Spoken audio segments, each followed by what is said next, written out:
എടുക്കുന്നില്ല എന്ന് ആരോപിച്ച വയനാട്ടിൽ പന്തല്ലൂർ താലൂക്കിൽ ഇന്ന് ഹർത്താൽ ആചരിക്കുകയാണ്. ഇന്നലെ മരിച്ച മഹാലക്ഷ്മിയുടെ മൃതദേഹവുമായി നാട്ടുകാർ ഇപ്പോഴും റോഡിൽ ഉപരോധം നടത്തുകയാണ്. വിവരങ്ങൾ നൽകിയത് മഹേഷ് കുമാർ. കായിക കേരളത്തിന്റെ ആവേശമായി മാറിയ ദേശീയ ഗെയിംസിന് കൊടിയിറക്കം. തിരുവനന്തപുരം ഗ്രീൻഫീൽഡ് സ്റ്റേഡിയത്തിൽ ആയിരങ്ങളെ സാക്ഷി നിർത്തി ഗവർണർ ജസ്റ്റിസ് പി സദാശിവം മേളയുടെ സമാപന പ്രഖ്യാപനം നടത്തി. ഏറ്റവും മികച്ച സംസ്ഥാന ടീമിനുള്ള പുരസ്കാരം കേരളം ഏറ്റുവാങ്ങി.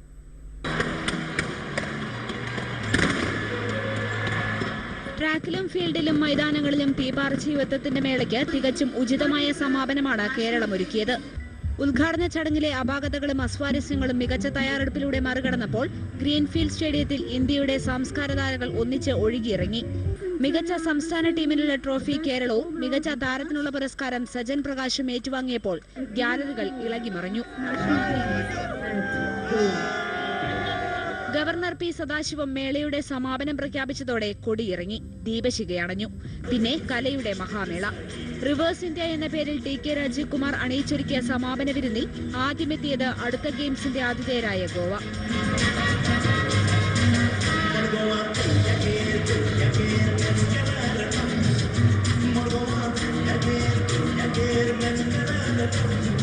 ശോഭനയുടെ നേതൃത്വത്തിലുള്ള നൃത്തരൂപമായിരുന്നു അടുത്തത്.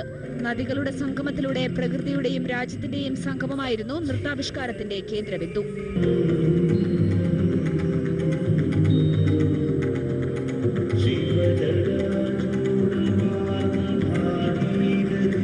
പിന്നെ രാജ്യത്തിന്റെ ഓരോ കോണിലും നിന്നുള്ള നൃത്തരൂപങ്ങൾ ഒന്നൊന്നായി മുന്നിലെത്തിയപ്പോൾ കാണികൾ വിസ്മയം കൊണ്ടു.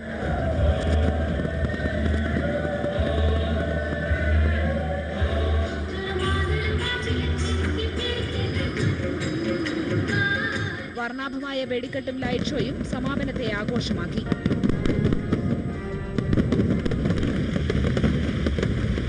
കളിക്കളത്തിലെ ആവേശം വിവാദ